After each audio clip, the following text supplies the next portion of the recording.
Hey folks, happy weekend. It's Bibs Day.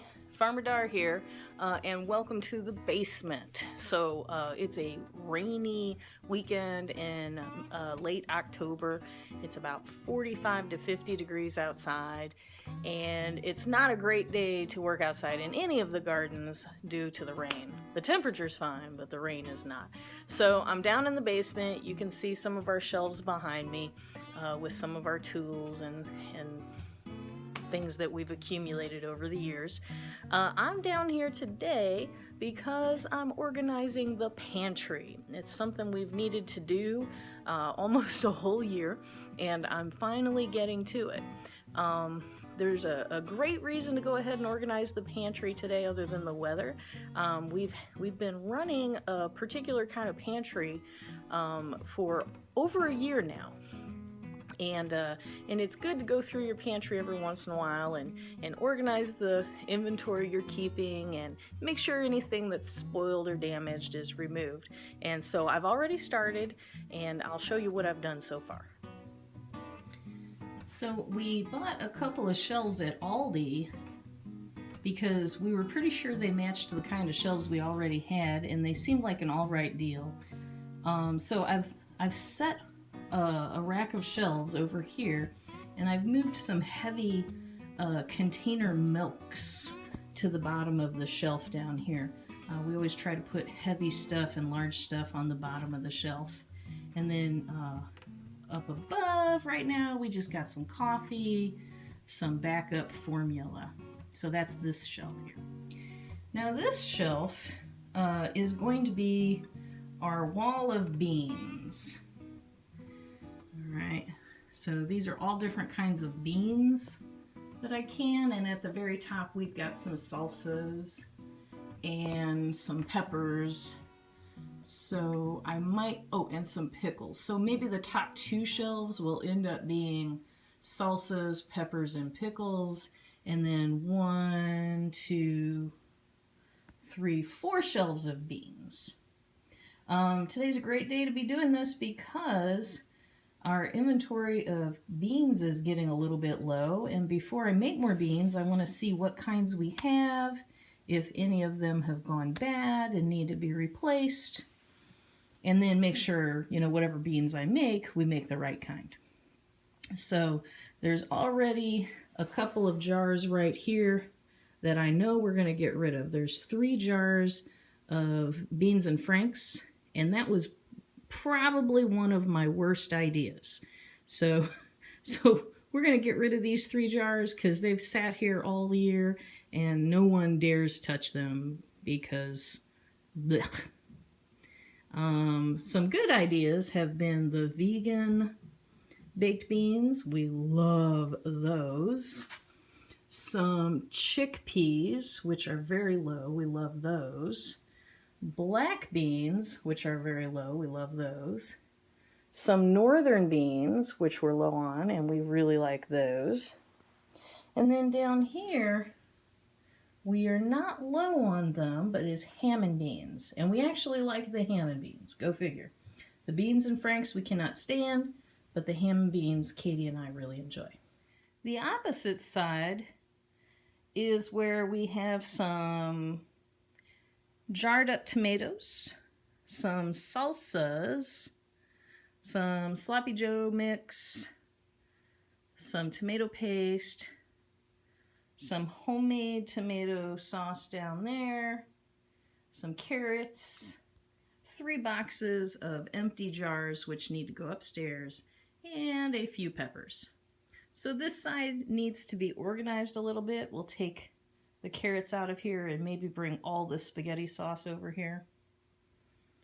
It's just a little disorganized. I have some 5-gallon buckets that have been used for other purposes and then repurposed. We ran them through the dishwasher and then we filled them up. And let me show you what we used. Alright, showing you what we used here. Wow, this is tough to do. So what you see here is a Mylar bag, and in this Mylar bag we have some beans. Specifically, This is 6 pounds of garbanzo beans. And as it turns out, I need to can some garbanzo beans. So I might use these down here, I might not. These beans were packaged up on March 31st, and they still seem to have a pretty good seal. They don't seem to have a lot of air inside of them. So I might just put these right back in the bucket. So it's in 2 containers, a Mylar bag and a 2-gallon bucket, or a 5-gallon bucket. And keep it in there with some bay leaves to drive away any potential bugs. And as long as this Mylar stays closed, I think it's good. Actually, this might be getting air, so I might just take it upstairs and check it for quality. Well, the organizing's finished, and here are some shelves that are a little bare. These shelves are usually reserved for canned meats, and we have 2 shelves that don't have anything. Need to make some canned ground beef, so that'll be upcoming. Over here we have some canned carrots that we've canned. We could use some potatoes. We have a few store-bought vegetables. Not very many. Beets, love beets. Our garlic, and up top a few soups. Up here are a few medicines and first aid items. Then peanut butter and lemon juice and our sweets, all of our oils and shortenings. And then over here, vegetable broth, a couple of random milks, chicken broth. We're supposed to have beef broth. There it is. We got 1 beef broth. And then empty shelves. On this side, we have some salsas up top, some store-bought tomato paste, green tomato relish, home canned tomatoes, some store-bought pasta sauce, enchilada sauce, and then at the very bottom, homemade spaghetti sauce. Here are some store-bought fruits, some peach jam and cranberry sauce, and then the peaches that we made last summer in 90-degree weather, and at the bottom are vinegars. On this side, we put our pickles up top, some refrieds we got from the store, and then some northern beans and black beans. We need to do canning on both of those. Our vegan baked beans, which aren't too bad. We have just a few garbanzo beans, so we need to can those, and then our ham and beans. Finally, our coffee, our cocoa, some backup formula, and then all of our non-dairy milks. You might have noticed we reused a resource. These here Tidy Cat pails did come with litter, and after we used the litter, we cleaned out the pails and we used them to hold our Mylar bags. These Mylar bags are food grade and they protect our food and keep moisture out. But what these buckets do is they protect the Mylar bags. These bow tie pasta were way too sharp for the 3mm Mylar bags that we use. We probably should have gotten a thicker bag, but I think bow tie pasta in general is probably a bad idea. Here is some pasta with some damage. I've been trying to read up on it. Well, it's not edible. Here's the oxygen absorber that kept the oxygen low. Here are the garbanzo beans that I accidentally popped their bag. So it's really important to keep those bags protected so they don't get punctured. That's why we keep all the bags inside of the buckets. Over here we have some Ukrainian green tomato salad that I made last year and canned when we had 70 pounds of green tomatoes. I really will never do that again. Here is a jar of applesauce I found in the pantry that had a failed seal. Pull that out of the pantry right away. We don't want anybody having to mess with that. Here are those terrible beans and franks and some green tomato ketchup. I'm not sure why I did that. Oh yeah, I had too many tomatoes.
aside from growing the basil, is cleaning the basil. It grows in these wonderful stalks, which is easy, but clean all apart. The leaves off.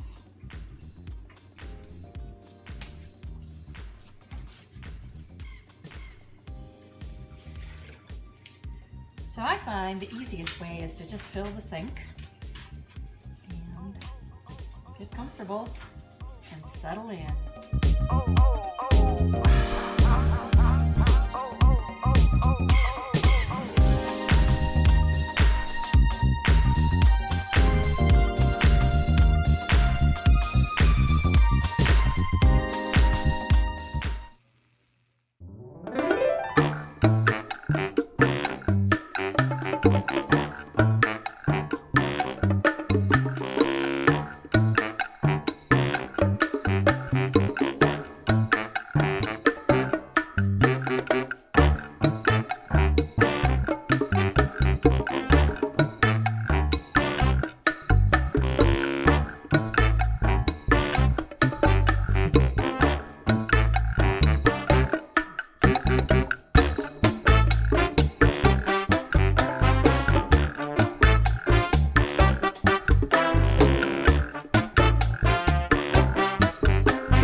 Okay, this is one batch of pesto. And one batch of pesto is, everybody does it differently and there's no right way to do it. And this is just kind of what I settled on. I use raw cashew pieces from Trader Joe's. And each bag is about a cup and a half, so about 3 cups. So I put in about a cup and a half. Of cashews, and then up to 2 cups with the yeast, nutritional yeast. And you can get this at Trader Joe's. I don't really know what it is, but it tastes really good. And I put that in my food processor. And then I need to put lemon juice in, something fluid, so that it can grate the cashews up. So I'm going to put in a 1/4 cup of lemon juice. And again, everyone has a different taste and there's no right way to do it.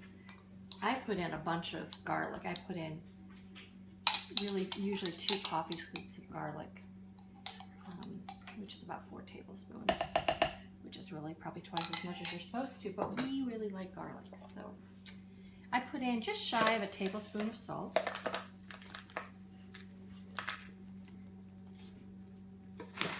And I'm gonna see if I can get this mixed up. And then I'm gonna put the basil in. See if I can get this chopped a little bit first. So I'm gonna turn the chopper on and I'm gonna measure 4 cups of basil while it chops. Whoops, first I gotta plug it in though.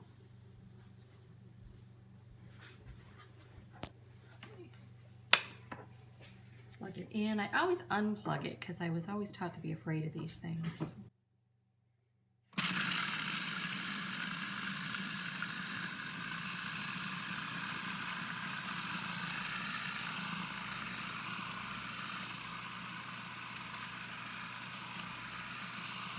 Okay, so I'm gonna turn it off a minute and this is 4 cups packed. I don't pack it really tight, but 4 cups of basil.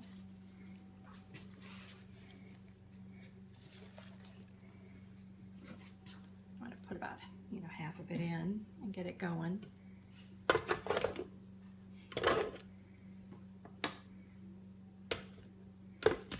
And the place where I really differ from a lot of recipes is in oil. I didn't used to put any oil in. I started putting in. This is supposed to have a cup. I only put a half a cup in. You have to put oil in or some liquid to keep it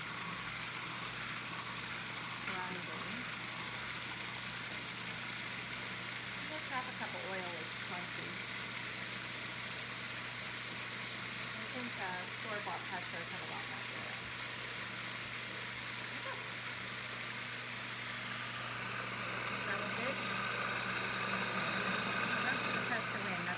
You can stuff it down this thing, but I'm not good at that. So I'm going to turn it off and take the top off. Put this in. It should fit in now, kind of maybe.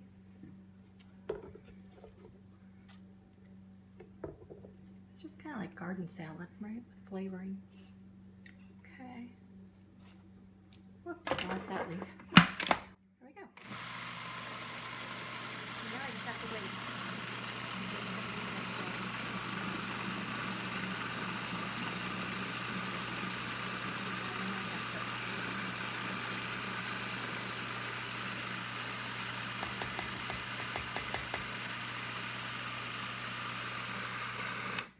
Sometimes you have to kind of stir things up a little bit. It's okay. Stir off the sides.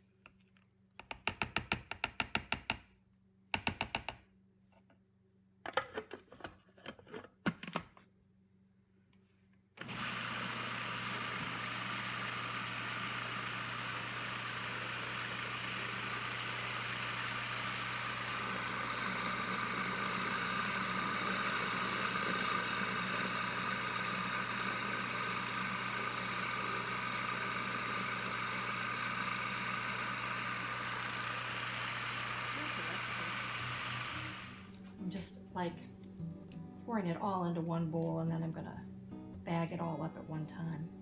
So I have one giant bowl of pesto here. I find that bagging it up is really, really messy, so I think if I only have to do that mess once, get all my batches together.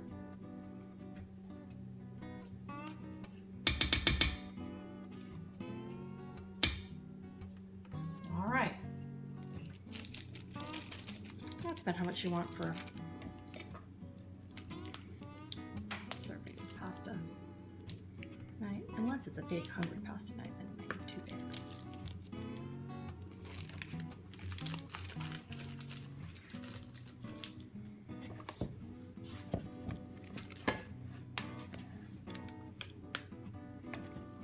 Oh, I'm at the end. Oh my gosh.